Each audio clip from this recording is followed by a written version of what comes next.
Good evening, everybody. Welcome. We are excited that you could join us today for Critical Hope with Kari Grain and Rachel Bryant. My name is Alex Elliott, and I'm the Senior Manager of Events and Engagement for the Public Programs Department of California Institute of Integral Studies, a nonprofit university in San Francisco. As many of us are descendants of settlers, immigrants, or descendants of those forcefully brought to this continent, we, CIIS public programs, must recognize and never forget that our university's building in San Francisco occupies traditional, unceded Ramaytush Ohlone lands. If you're interested in learning more about Native lands, languages, and territories, we encourage you to visit native-land.ca. Now let me introduce our presenters, Kari Grain and Rachel Bryant, and then we will get right to their conversation. Rachel Bryant serves as the Chief Diversity Officer for California Institute of Integral Studies, where she earned a master's degree in counseling psychology with an emphasis in community mental health. Her passion and research interests situate her life work and scholarship at the intersection of social justice, education, and psychology. She serves as an adjunct professor in the Master's in Counseling Psychology and Undergraduate Studies programs at CIIS. Rachel is also a core member of the Healing Clinic Collective, which provides loving, traditional healing sessions to people from especially traumatized populations in the Bay Area. As a teacher-student, Rachel honors the wisdom and intelligence of everyday people, the human body, and the natural world. She confidently believes that all people have the innate wisdom and intelligence to serve as healers and educators in their communities. Kari Grain is a university educator whose work centers on global engagement, transformative learning, and social justice. Throughout her writing and teaching, as well as her everyday life, she weaves a love for relational, embodied, and experiential ways of knowing the world. Her professional path has included waitressing for nearly 10 years, running diversity and human rights education programs, and leading in-school learning opportunities for immigrant and refugee youth. Dr. Grain earned her PhD in Educational Studies at the University of British Columbia, where she is a faculty member in the Adult Learning and Global Change Master's Program. She teaches courses on community-engaged research, leadership, and social change, and is currently collaborating as a co-editor of a volume on these topics. Dr. Grain also consults with organizations to enhance their community engagement practices and equity and inclusion strategies. Her work has been featured in various academic journals, podcasts, and websites. And now it is my absolute pleasure to turn it over to Rachel and Kari. Good evening, everyone, and thank you for joining us this evening, the Cinco de Mayo. I have been looking forward to this conversation, Kari. I really have. You have done something really special with this book. It really speaks to our communities and to our hearts. It's very timely and valuable for the times that we're living in. And so I just appreciate you joining me in conversation. I feel special because this is your first book and I'm the first person to interview you. How does it feel? It's out there now. Oh, thank you. It feels, it kind of feels like this very calm moment because it's been so much lead up to it, and now it's here, and I can share. I can actually talk to people about this. So yeah, that's right. And so I want to start at the very beginning of the book. When I read a book, and I want to show you that I've eaten this book like a piece of chocolate cake. It is so delicious. The first thing I look at is the dedication, because I think in the dedication, you can sometimes learn something personal about the author.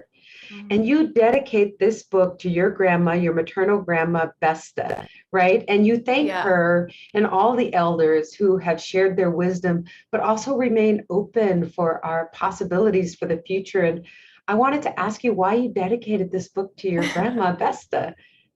It's really curious what your relationship was like or how she inspired you in this work.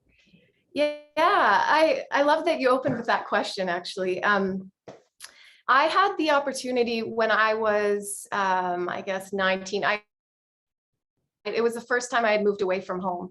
And I ended up moving into the same apartment building for university as my grandparents lived in. And so I would go up every morning and have breakfast with my grandma and grandpa, who were called Besta and Papa. And I remember, I think I just had this distinct understanding that she, even though she was old and she's still alive, she's 101 now. Wow.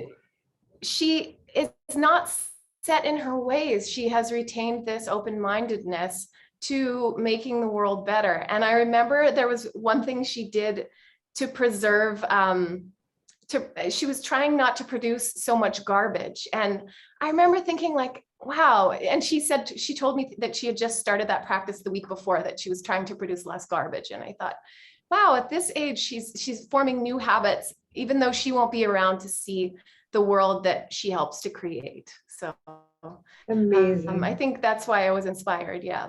And Well, I talk a lot about vibrancy in this book, and she is the epitome of vibrancy, even now at 101. is she with us tonight? I don't think she's online. No, I don't think so. Okay. Well, anyway, big love to Besta. Thank you for inspiring your granddaughter. And certainly a lot of that goodness was passed down to you. You put this book out into the world. And why now? Why this topic and why now? Oh, that's such a big question. I think there are a couple of different ways I could answer it. The first way I think has to do with just so many global events that have been unfolding, not only in the past couple of years while I've been writing the book, but when I first started exploring the idea of critical hope during my PhD. Lots of headlines about systemic racism and mass gun violence, and now with climate crises, and there's so much to be to feel hopeless about. And I think when I found this concept of critical hope, which was coined by Paulo Freire, I feel like I found something that could grapple with all of those truths and still in a genuine way try to form a vision of a future that could be better. And I think sometimes I didn't always connect to notions of hope that were rooted in like toxic positivity or privilege or like a naive understanding of hope. So I think for me, critical hope was that thing that I wanted to explore. And then from a more personal stance, I literally signed the contract to write this book with my publisher when I was having a miscarriage. I was at the end, it was day 7 of my miscarriage. And I think that the emptiness and deep sadness from which I started writing this book made it better. I think had I begun this book from a place of really feeling like doe-eyed and hopeful and happy about the world, it might have been somehow disingenuous, because I was like this empty receptacle that I needed to like fill with understandings of hope and grappling with some of the grief and anger and regret that comes through struggle. And so in a way, it was the thing that I created instead of what I had thought I was going to create. So for me, it has a deeply personal connection as well. And that is so clear when you read this book. And I think it's what makes it so special, that you are able to share from your lived experience. And we'll get into that much more as we go through the book in such a powerful, authentic, and real way. So you immediately connect with you.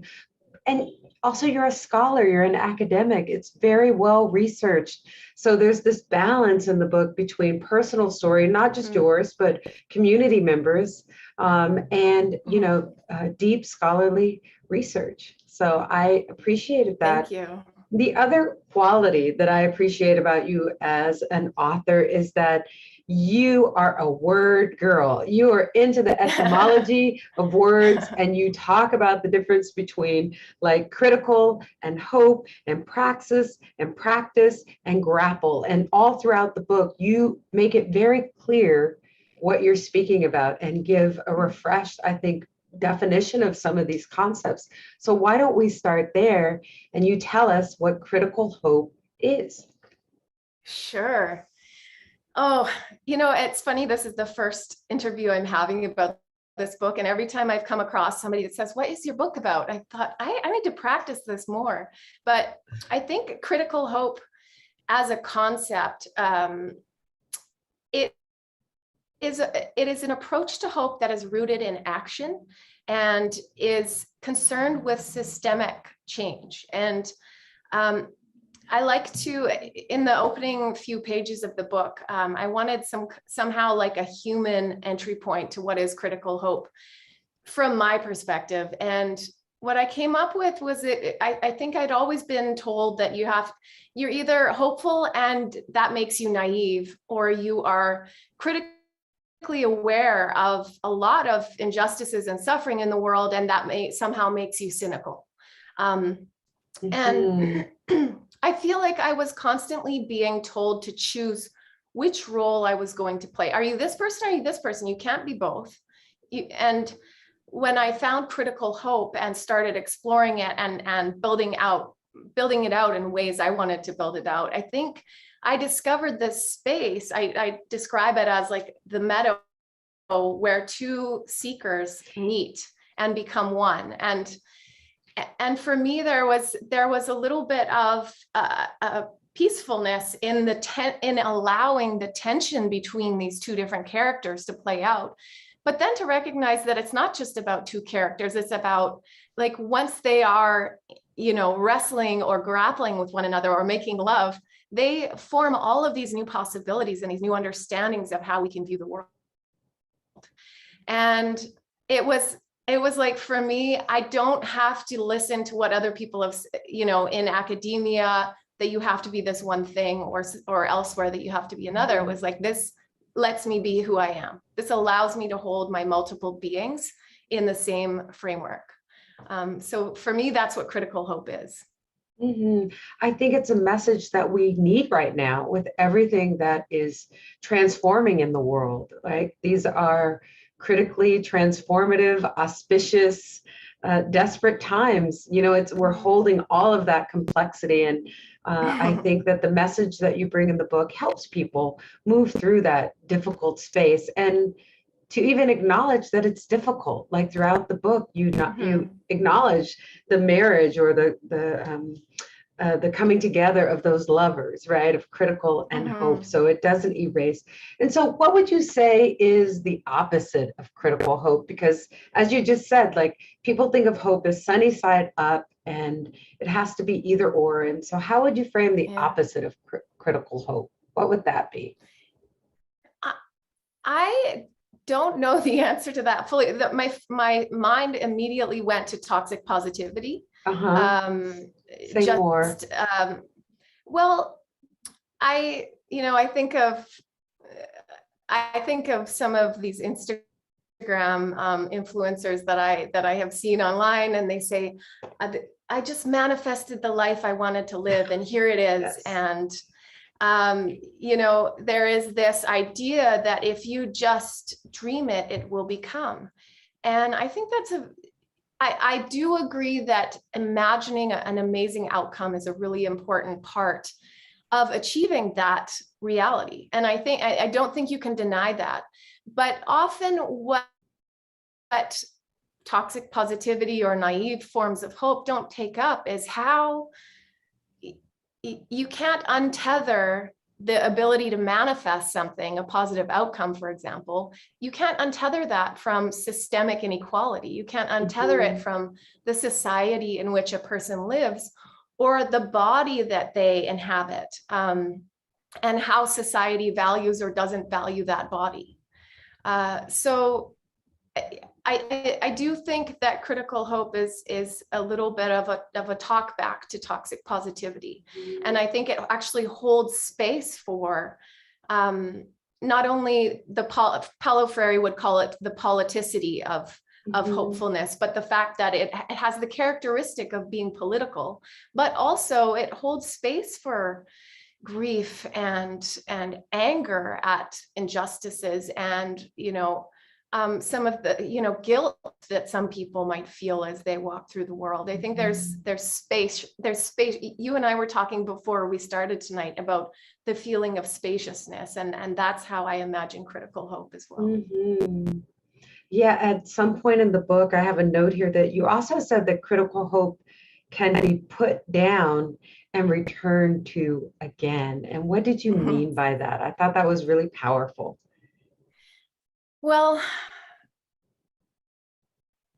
I think that it's necessary, for each individual to understand that critical hope doesn't ask you to be hopeful all the time. Mm-hmm. Critical hope doesn't demand this consistent, perpetual relationship, because it is just that. It's a relationship that moves, that changes depending on what's happening in your life and what's happening in the society around you, the world around you. So I think in that way, it's a practice, and it is something that we are allowed, if hopefulness is not something that serves us in that moment.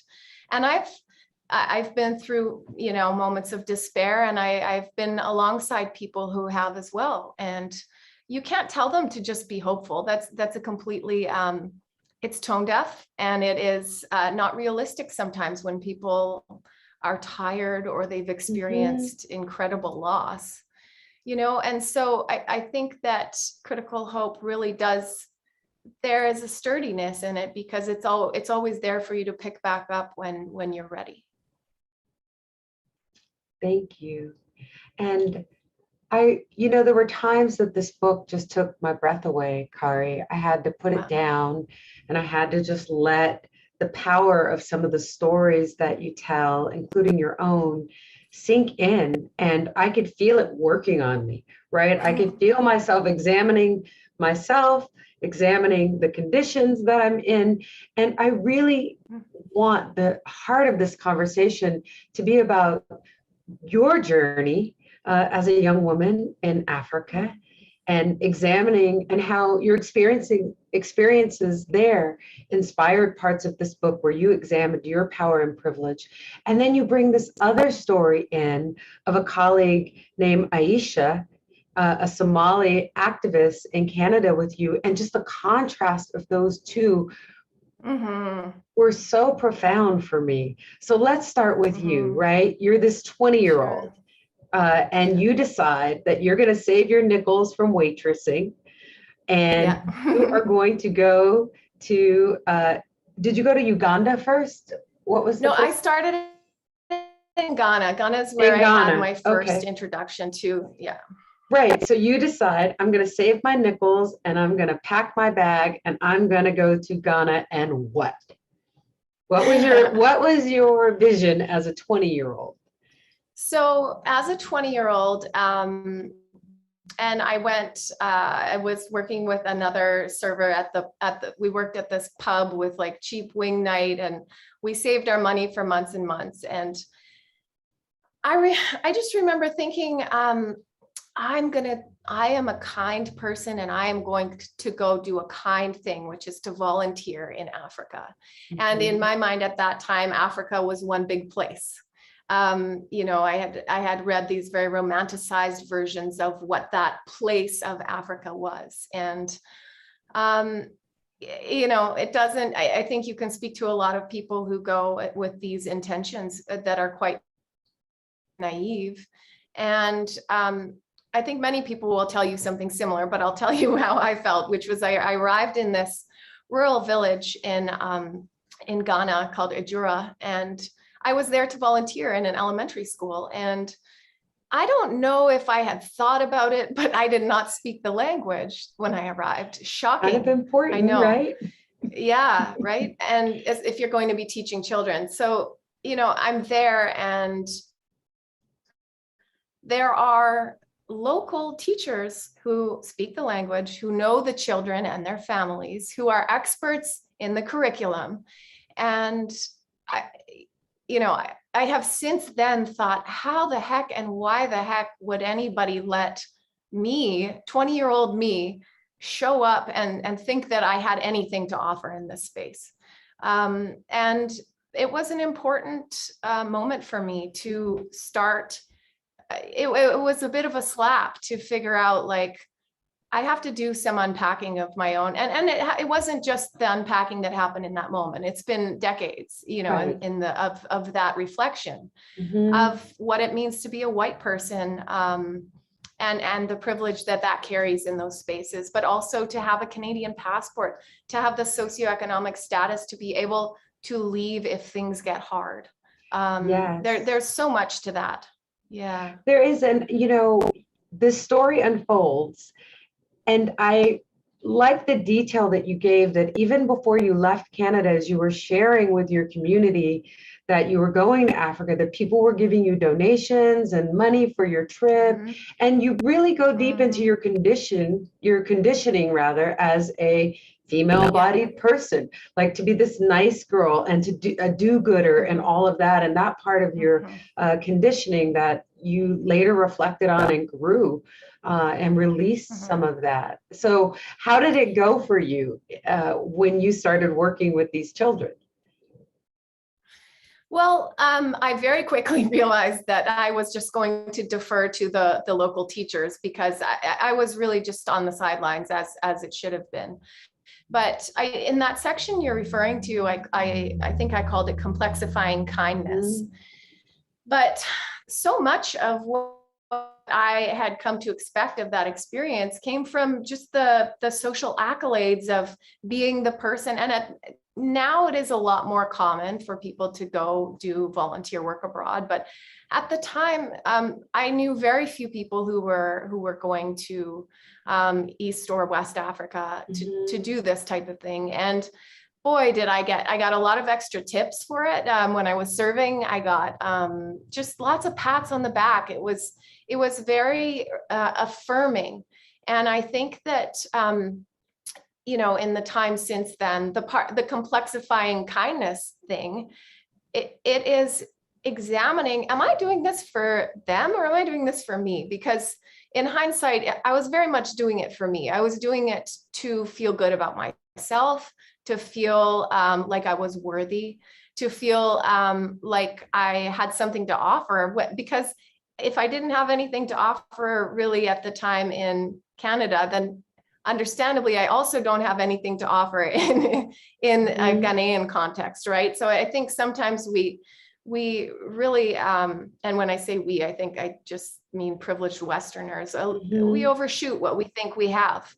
And I think a lot now, I educate students, I run courses and pre-service sessions on unpacking your privilege before you go on these types of excursions, and really thinking about how are you going to be led by the people who live there? How are you going to really, all the way through, even when you're being treated with tremendous privilege, how are you going to consistently return and interrogate that every night, even when,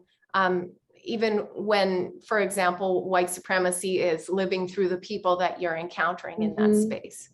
So yeah, it's an ongoing journey, and it's something that needs to be like consistently returned to over and over. Right. And you Yeah. described some of the impact that first visit when you didn't have the right mindset and you brought gifts, and the issues that caused in the community. Like the Mm-hmm. kids fought over the toys, the toy ended up Yeah. at the market because what they really need maybe was food or some other good versus a Mm-hmm. toy. And just say more about like the impact that that has in communities when you aren't really coming in working alongside the leaders in the community and Yeah. clear about what you're bringing to the table. Oh, there are so many examples of, I think one of the really important parts, I did my PhD dissertation on something similar to this topic, but one of the important parts is that the fabric of a community, it changes when outsiders come in. Regardless of who those outsiders are, the fabric of the community, it shifts and moves. And then there are all sorts of impacts that you might not even recognize. So you can, I use the example of that My Little Pony that someone had given me, like, oh, will you give this to someone on your trip, like it's someone in the community where you're going? And it was like, sure. And I gave it to this little girl. Well, that, it created this fight amongst the children. The little girl ran away crying because someone else took it. And then, who knows what else happened after that moment for me to be able to see it at the market the next day, right, for sale.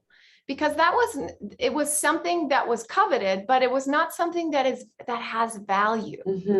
It was coveted, but it didn't have value. And here I was, an outsider, bringing this thing. And I think the material, like the symbol of that pony, I think we can look at ourselves when we place ourselves as people into a community. We can have those same impacts without realizing it. And so thoughtfulness about what the long-term impacts could be of our presence somewhere is so important. But also just, I can't stress enough how vital it is in these excursions to just have local community leaders who are the ones who lead it, and also who decide they are the gatekeepers of their own community. If they want you there, they ought to have the right to say yes and no. And one of the things I do in community engaged research work is we talk about the ethics of working in and with community, and sometimes community has in place, certain communities actually put in place their own paperwork that outsiders need to go through before they can work with them, or their own ethics checklist of what others need to be doing before they encounter them in a stage of research or for learning purposes. And I just think all of that is so important to consider when we are at that really what can be a beautiful juncture between cultures, between different levels of privilege and socioeconomic status. It can be beautiful and it can be very harmful. And I think to discount either of those would be to not take up the complexity of it. There's just this natural curiosity between people, and there is value with that if you have the right heart and mind. And you kept going back to Africa. So tell us about like all of the countries that you visited. And I think this was part of your dissertation research. And then we'll get to the big ending in Africa. But you didn't stop there as a 20-year-old. You kept going back. Yeah, absolutely. I kept going back. I think I've gone about 6 times for, times between 1 month to 6 months at a time. In different countries. Yeah, I was going to say Africa's a big place, and I spent more of even though that first time was in Ghana, I also backpacked on a very shoestring budget through, I think it was like 9 or 10 countries in East Africa. And I won't name them all because I think the important part is that what I got from returning over and over, what I started to develop a sense of community, particularly in the area of Rwanda and Uganda. And that's where I did my master's research and also my PhD research. But I sometimes feel uncomfortable with like framing my story in relation to Africa because I just think it's like this overused trope of like what nice Western white girls do in order to feel good about themselves. And I hate to sound like cynical when I say that, but I think that it's like one part of the story. But if anything, my experiences in East Africa have been the educator of me. They have educated me through those processes. And I believe in ways that have made me a lot more humble and a lot more focused on the work that I can do here in Canada, where I do know the language, where I do, Yes. where I have something I feel that I can offer. Right. And around we me. don't have to look far, right? For that, for places to do work in our communities. Exactly. However, I would like to fast forward now to your Koyal Chowki imperative moment. And that's Okay. a term coined by Enzal Dua. And maybe we should start by just explaining to folks who don't know the story of Koyal Chowki. Would you like to Sure. tell it, or would you like? Sure. Yeah. No, so in the book, I have a section called fracture, and Yes. I won't go into explaining like the broader context of that, but so Gloria Anzaldúa was a queer Chicana feminist who was prolific and wrote about the Koyal Chowki imperative. And Koyal Chowki was, in Aztec religion, was the goddess of the moon and the stars. And the way that she became that goddess, I suppose, was she was violently dismembered and chopped up and thrown up into the night sky. And her head became the moon and the parts of her body became the stars. And I think Gloria Anzaldúa unpacks the violence that she endured, but also the healing. So the Koyal Chowki imperative is the healing that happens as we remember ourselves and start to try to pull the pieces, the broken and shattered pieces of ourselves back together. But I think what really strikes me about that story, certainly in the context of my own experience, was that you don't pull yourself back together by making it the same thing again. You can never be the same small thing that you were. And the way that you pull yourself together again is to step back and expand your purview of the entire picture. And suddenly all those spaces between the darkness and the spaces between the broken pieces of ourselves become such an important part of what makes us big and what makes us expansive.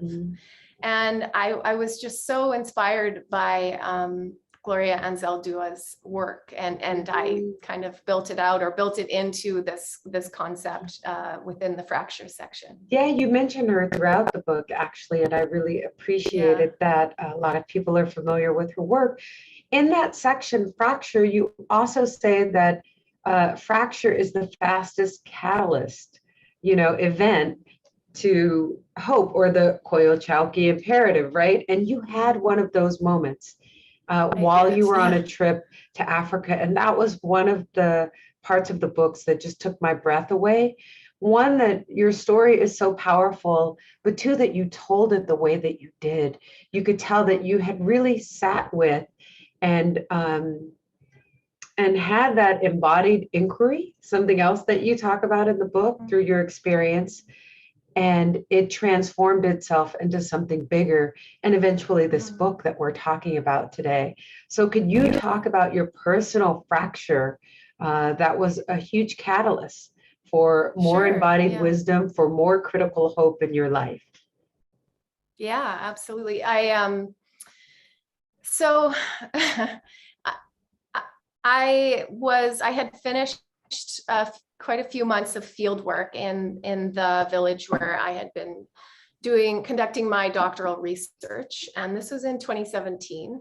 And I was on the home stretch. I was, my flight out of Uganda was about 3 days later, and I felt a familiar something in my body, some kind of an aching, and I had had malaria a couple of times already on previous trips. So I knew what it felt like.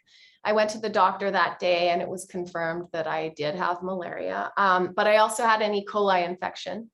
And so I came back to the hostel where I was staying, and I was in the restaurant just trying to eat a little bit of food. And I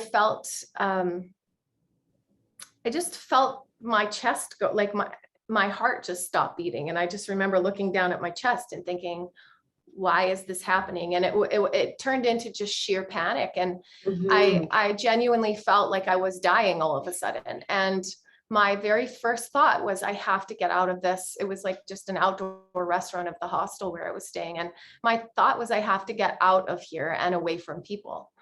And that was the last thing I remember, was that intention. And what happened in that moment, according to others who saw it, was that I stood up very quickly to try to run out of the restaurant, but I lost consciousness once I stood up. And I fainted on a tile floor. And on the way down, I hit my chin on a bench and then on the tile floor. And I ended up breaking my jaw in multiple places. I split it right in half here, and the skin had opened up all the way down to the bone. And then it broke here and here. And I broke a bunch of my teeth when they smashed together. And somehow I managed to break my hands in multiple places because they fell on top of my hands.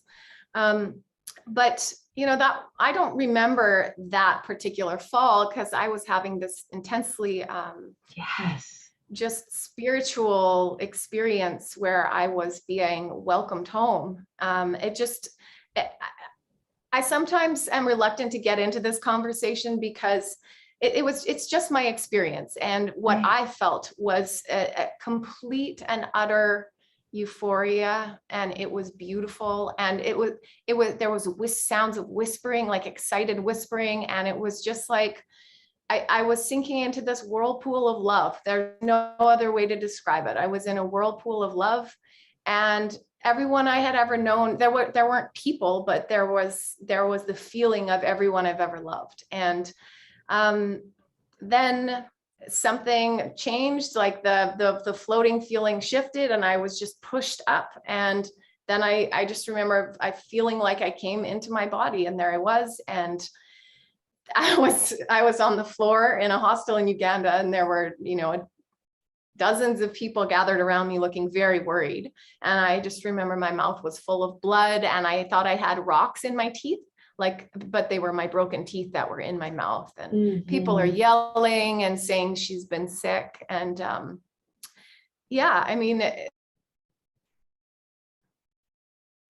it imprinted itself on me. The longer term reflection on this has been that, you can't expect to go places and without being imprinted upon. And I think in many ways that there was something to learn from this. And I had I was in a position where the university I was attending gave me, was sending funds so that I could be supported to get out of the country. I knew a doctor in the country who was willing to fly home with me. There were so many levels of privilege that came into being so that I could get to safety. And it's something that I have unpacked a lot. But at the same time, my Ugandan community partner, Dana Himbasibwe, he came from the village immediately, and he was at my bedside immediately in the hospital in Uganda. And it gave him, I think, an opportunity to truly care for me and take care of me in such a way where I was very vulnerable and broken. And I think that dynamic really created a closeness with us as well. So there's a lot I could say about it. Yeah. Are you still in contact with him? Are you still in contact? Yeah, I actually just, And then I just sent a copy of the book to him. He got the first. Oh, wow. Yeah. Then you go on to talk about, Kari, your healing journey, right? And I think that's where the book really begins. And that's where critical hope and this idea that fracture, like births, new possibilities. And it was your doctor. I really appreciated the brief chapter or just section about how your doctor, this trained surgeon who is very matter of fact about it, right? Yeah. That putting you back together, and you endured a lot.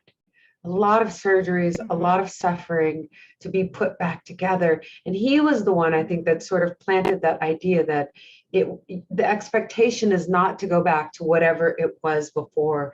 And in that moment, or in that experience, that's when you had your Koyochalki moment, right? When you became the moon and the stars and new possibilities opened for you in your life. And that part of the book was so powerful. Thank you. Yeah, I want to shift it a little bit though. Yeah, go ahead and finish if you had a closing remark just about that moment for you. No, I think it was just a really important part of my PhD research. Like I remember thinking, this is somehow data that I needed to learn and integrate into my dissertation, because this didn't happen for no reason. It happened during, like, when I was collecting fieldwork data about global engagement and education and inequality. So what do I have to learn about those things from this experience? And it did become part of my data set. You also have talked about the body being a data set, like our lived experiences, our embodiment is a data set.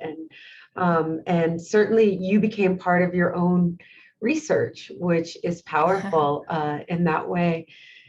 And then not everyone has the same experiences though with hopefulness, right? This turned into the moon and stars for you, and you went on, you're a professor, your career launched, you've written a book. And a turning point is when you start talking about the way that not everyone experiences hope in the same way. And you tell the story of Aisha Dahir, a Somali Canadian activist who really talks about the enormous amount of grief and anger that she holds. And it's not exactly hopelessness, but it's like, I can't even get to that because I'm so busy surviving. I'm so busy taking care of my community, like really doing the critical work there in Canada with immigrant communities who are having all sorts of challenges, and also returning home to Somalia after many years and seeing how it had changed. And so I want you to talk about that some more through Aisha's story, like how not everyone has access or the privilege to have an the outcome. Yes, an outcome from their Koyochalki imperative. Some people live for long periods, dismembered, traumatized, right? Right. Yeah. When I was thinking about the people in my life who inspired me and inspired the work of this book, Aisha is someone who came to mind, and I reached out to her and she said, Kari, I will absolutely talk to you for this book, but I have to tell you, I don't really feel very hopeful. And I don't know if you want to hear what I have to say about how I feel about hope. And I thought, absolutely, that is the not feeling hopefulness is part of critical hope. Because what Aisha brought to the forefront was that, she's at the intersection of so many different identity markers that she really felt made her just one thing after another. Being a Somali Canadian, being a woman, being a visible Muslim. So she just talked about, she kept returning to feeling tired, and just so tired that if there is a hopefulness for her, it is not a hopefulness that things will get better for everyone like her. It's just that maybe I can improve a little bit of my life, and it would just be for me and myself, and I can leverage some of the privilege I have being in Canada and make my life a little bit better. But it doesn't carry through, she said, to everyone in her community. So there's a hopelessness in that when she feels like she can't make things better for all of her people. And I think another thing she talked about in our conversations was just, she also brought up the experience of going to, in her case, Somalia, with these naive intentions, or as she described them, like these intentions that she didn't realize had been socialized into her about being a Western savior character. Mhm. Even for her as a Somali woman, it had been quite a while since she had been back, but she did unpack, how those ideas that she was so good at critiquing, that she didn't even realize that she had started to embody that like savior mentality as well. So I think it provides a really interesting juxtaposition to some of the other narratives in the book. Mhm. Those two stories were really the ones that I think, and for any reader, and I hope all of you get the book and read it. It is very timely for the world we're living in today.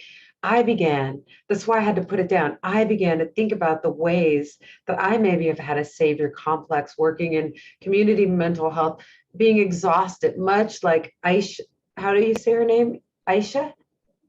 Is it Aisha? Aisha, yeah. Aisha. Much like Aisha, I really identify with Aisha, and this idea that you can have a little bit of hope for yourself, but when you know that your community and the world is suffering in the way that it is, like it's just like a candlelight versus the stars and the moon, right? Yeah. So in the times we're living, we're in a pandemic, we have a war raging, and there are always wars.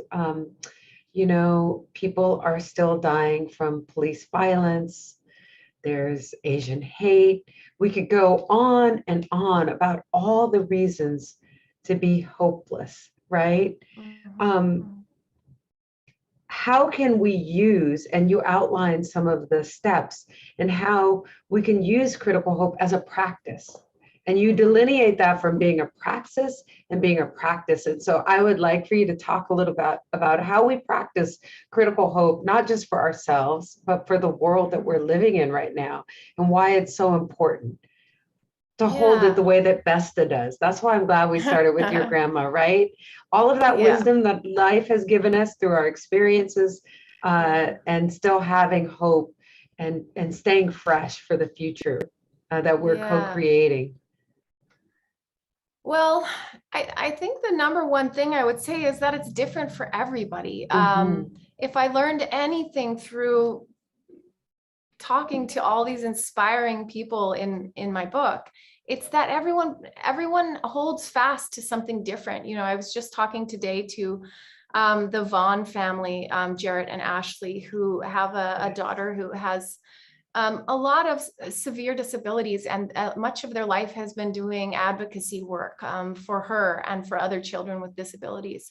And for them, the strength and the critical hope that they practice comes from their faith, from their Christian faith, and their faith in God to hold them and carry them through a lot of that. And that's just one story. My friend Nishila talks about, she's a Muslim woman, and she talks about raising children in these intentional ways, and the idea of vicegerency, and really being stewards of the earth, and teaching her small children about caring for the planet from such a young age. And she's a stay-at-home mom who has such an important job of planting these seeds of care in our youngest generation, and I suppose one of the messages that came through to me through writing this book was that everybody has a role to play. You just have to look around at, how are you a leader in your life? Everybody's a leader in their own life in some way. Somebody looks up to you,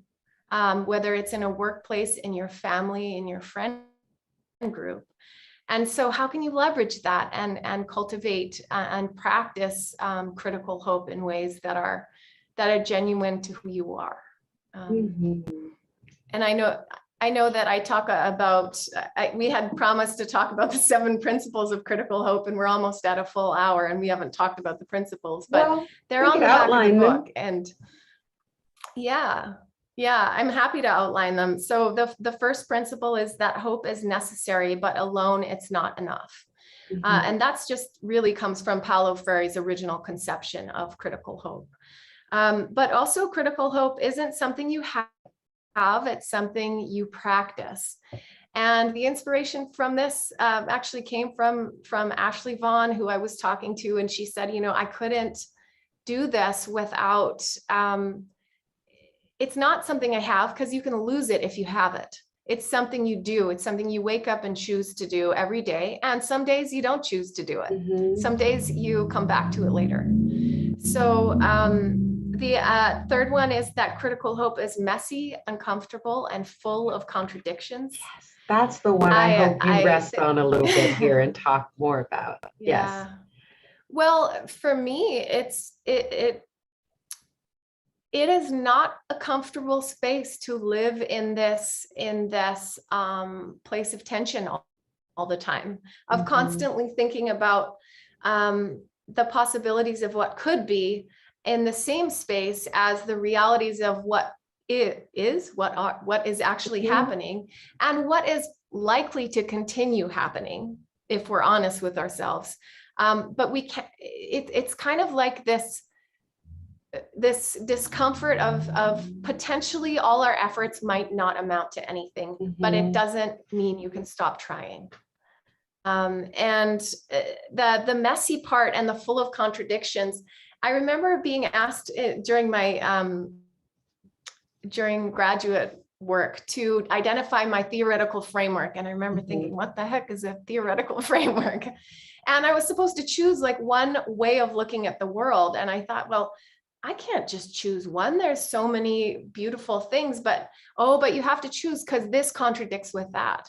And I think that maybe part of the reason I love critical hope is because it holds, things are complex and there are multiple truths that coexist in the same space.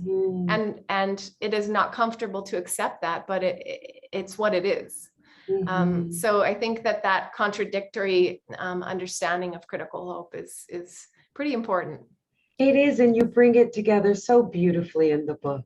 You do. Thank you. So then number 4, critical hope is intimately entangled with the body and the land. Yeah. I want to, speaking of the land, you did a beautiful land acknowledgement before we started, and I want to mention that I'm coming to you from the traditional, ancestral, and unceded territories of the Musqueam, Squamish, and Tsleil-Waututh peoples. And I know Cinco de Mayo is a day of celebration for many folks, and May 5th is also a really important day in Canada because it's called Red Dress Day. And we today think about and memorialize all of the missing and murdered Indigenous women, girls, and Two-Spirit people. So for me, this is like something I have continuously thought about throughout this book, as how am I always paying attention, not only to the land, but to the connections that land has to people and communities, and what it means to steal land from people, and the impacts, the multi-generational impacts that can have. And so I'm wearing a red dress today in honor of Red Dress Day for that reason. So I'm glad that you asked me about that one. And thank you for sharing that. I think I have some homework to do about Red Dress Day, and certainly we could all educate ourselves more and support the movement to stop the violence against Indigenous women who are missing and murdered at incredible rates in the United States, and I'm learning from you also in Canada. And I think that's a place that all of us can put some critical hope energy toward. Absolutely. Yeah. Thank you. Yeah. You, if we just go down the line here, I don't know that we need to go through all of them. We sort of touched on anger and grief have a seat at the table.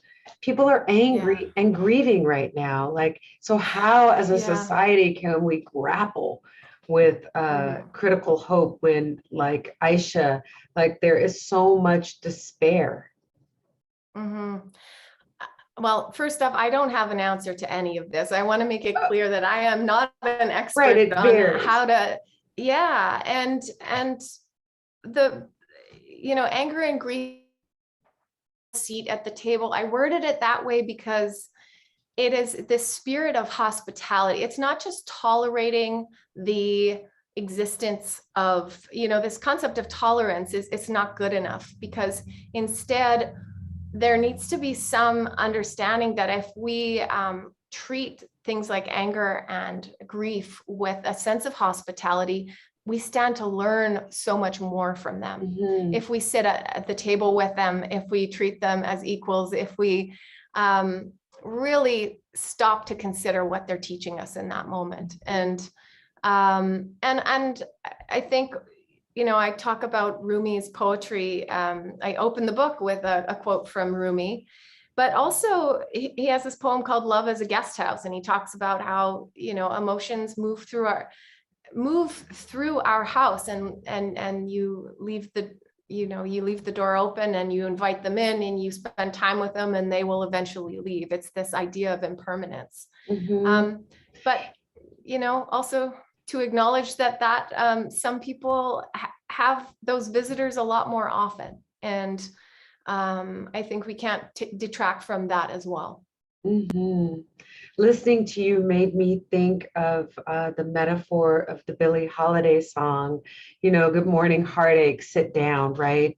Yeah. And I think there's a lot of power in that. And certainly healing comes through being able to name and have your feelings, right? So this invitation, like, I see you. I see you, depression. I suffer from depression sometimes. I can see it coming around the corner. I can see it. I can say, okay, sit down at the table, but you can't stay, right? Yeah. I see you're here now, but you can't stay. Don't make yourself at home. And that's when the work begins. The healing work begins to recover. Absolutely. Yeah, absolutely. Well, how do you end the book? I know that you touch on a chapter with neurobiology, which is very interesting. And you, in the conclusion, I love that you start with this line, beautiful writing, there's mysticism in the future.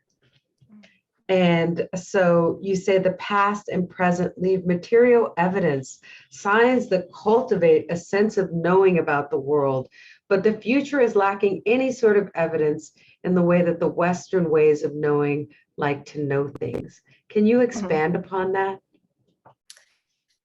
Well, I think that one of the reasons I've been so drawn to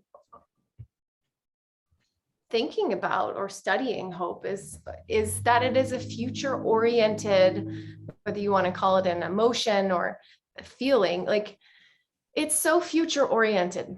So we have so much evidence of the past in the form of fossils, in the form of books that people have left, in the form of oral histories. We have so much evidence of the past. And we have a lot of evidence of the present. I talk in the book about like tongue kisses and having your toes in the mud. And like, we have constant reminders of what it is to be like the evidence of being alive right now. I can put my finger here and feel my heartbeat. But what do we have? What evidence do we have of the future?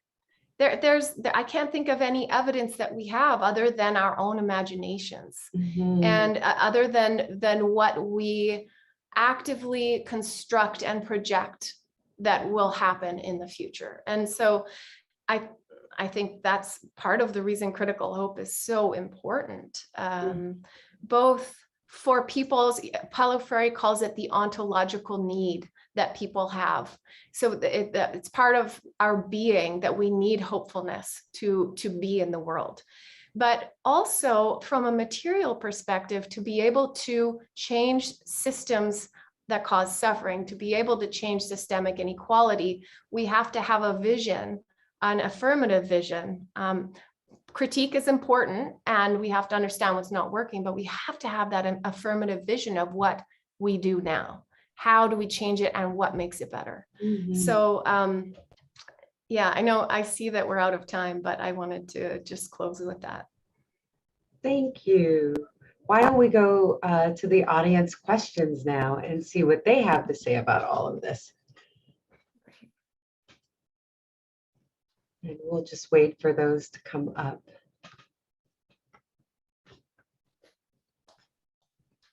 Rachel, if you click on that button at the bottom of the window that says Q&A, Got it. you will see Okay. some in there. I see the questions.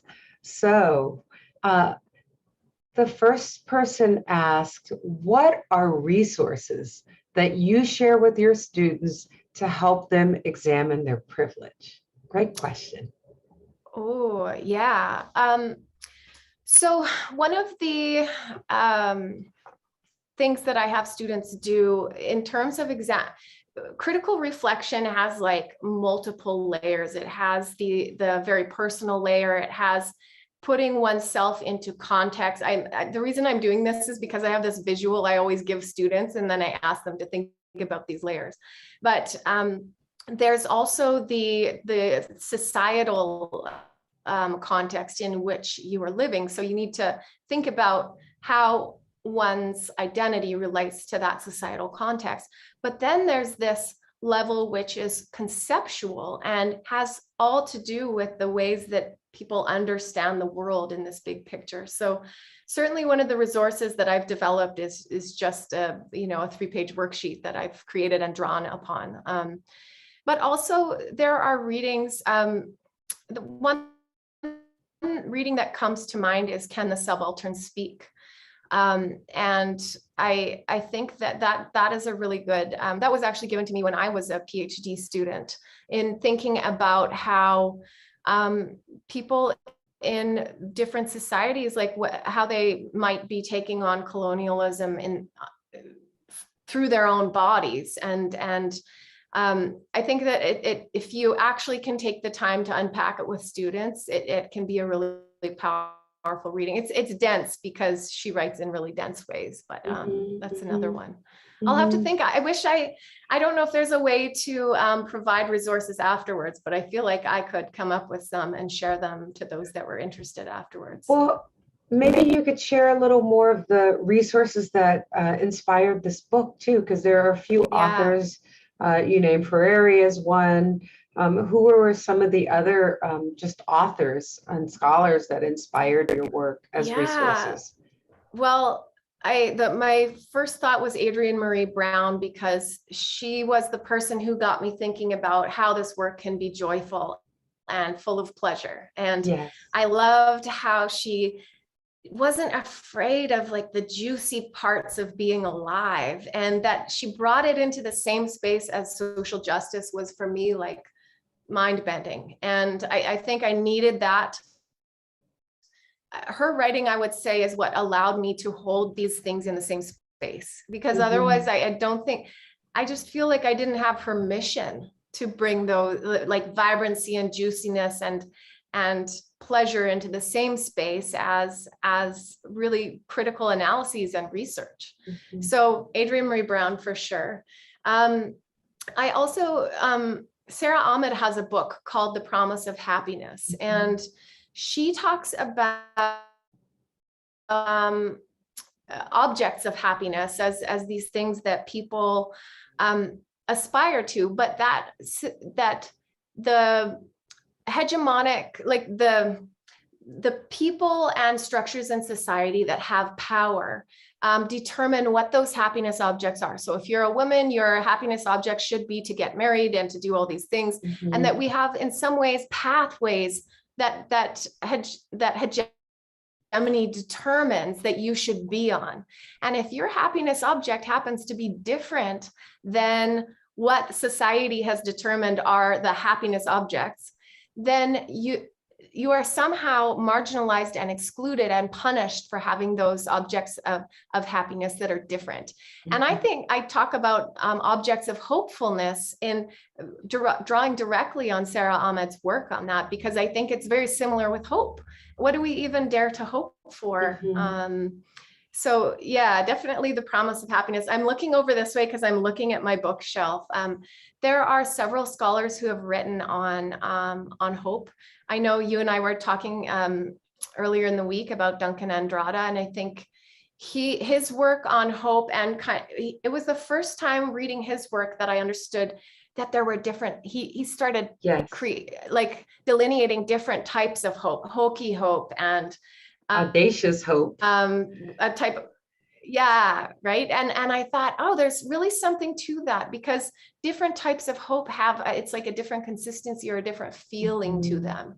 And sometimes hopefulness feels like really like it doesn't jive with the moment. It feels like it's reading the room wrong.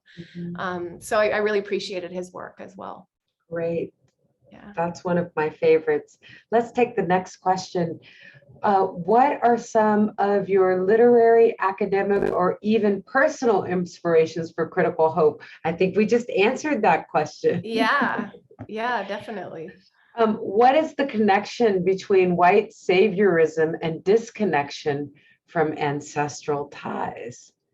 What is the connection between white saviorism and disconnection from ancestral ties?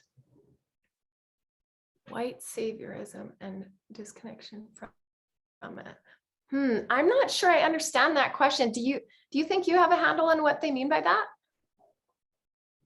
Well, we talked about in your story, like the conditioning, and it doesn't even matter that you're a white woman. Like I have it in me too, just growing up in the United States, this idea that, this impulse to travel abroad and to explore the world, like, and then the disconnection from ancestral ties. When I think about my ancestors, and maybe yours too, it's about the land and the place that you're in. So maybe that's connection. I don't know if the person might want to reframe the question so we can grapple with it, and we can come back to it. Well, maybe, I don't know if this is what they were asking, but I want to, it prompted something in me, which is another thing that I have often students do, is think about their own background and their own ancestry, and how, if in what ways did your ancestors participate in, or were they a part of colonialism? And colonialism obviously looks different in different parts of the world, but I think it's fair to say that there are very few places that are untouched by it in some way or another. And I know for me, my mother's side of the family is from a northern, like rural northern tip of Norway, but my father's side of the family, if he was born in Canada, but if you stretch back, they were English. And I had ancestors who were working in the English, I don't know if army is the right word, but they worked for the English, and they were helping to build the Aswan Dam. And, there are so many roots that I think people can and need to explore in themselves to understand how you are here today, and what is your job now to start sifting through, untangling some of those colonial entanglements that you yourself are a part of and benefiting from often. Yeah. I think that's a great answer for that question. The next one is, and this is really critical, and I think I've asked this one in different ways, but we can return again and again to this idea of, with so much going on in the world at this very moment, inside of us and in the world, what is giving you critical hope right now and joy? Ooh, that's a big question. What is giving me critical hope right now? Oh man. I feel in a similar way that I answered your question earlier, in two ways. There is the thing that's very personal, and in the book I talk about how the hopeful seeker is guided by, or is driven by, and I mentioned like sunlight on a spider web. And the reason I conjured up that image was because when I go out hiking in the forest, if I live on the West Coast, so we have like beautiful fern covered rainforest with moss. And if you happen to catch it at either sunrise or sunset, you can sometimes be there in this moment when sunlight strikes the spider web, and it looks like shards of light in all directions. And it is so beautiful, it blows you away. And I know that has nothing to do with systems of inequality, but being in nature and having moments of that peace where you feel like everything is right in the world, even if it's not, it's so important to the spirit to be able to go back to the work again and again. So that's what gives me hope, is just having the chance to be out in a quiet, peaceful place, or surrounded by people I love, or to see my little nephew giggle because he's so darn cute. And, I think it's just these really human elements of being alive. Yeah. I think the pandemic has quickened that awareness in many of us to find simple pleasures, taking a walk, right? When other forms of entertainment and other objects weren't available to us, I think we were thrown onto ourselves and remembered maybe some of the ways of our ancestors, right? Yeah. Who read books or told stories or did some craft. I don't know. There are just so many other possibilities I have personally found available because all of the things that kept me busy weren't available during this pandemic. And I think even the isolation that so many people experienced, and these things that you didn't even know were gifts in life, suddenly by being separated from the people you love. And for me, live music is such a big part of what brings me joy. And not the first show I went to, like, I had tears streaming down my face because it felt so good to be in a room with other people and taking in this musical experience together. And you can't put words to that. You can't put analysis to that. It's just something that is, and you don't know why. Yes. Well, Kari, your book is a gift to all of us, and something that I will return to again and again. And I think that if there are any educators online, I think it's very appropriate for the classroom. I think there's a lot here to have critical dialogue with your students and a lot of learning. And I want to read it again already, right? They're just these. I want to quote you, actually. There were things that I underlined. Like, I just want to put that on my email, like at the end of my email. I don't do that kind of thing, but some of the ways, some of your words were so beautifully written and inspiring. And I wish you all the success with this book. I hope that people get a copy right away and find your joy in it. Is there anything else you'd like to say to our audience today? No, I just so appreciate this opportunity to talk with you. And this is my first time talking publicly about something that I've put a couple of years of heart and soul into. So it's a gift for me as much as it's a gift for you, as you mentioned, but I really appreciate this conversation. Thank you. Thank you so much. And we will now switch back to Alex, who has a few more details for the audience. Thank you, everyone, for being here tonight with us. Thank you.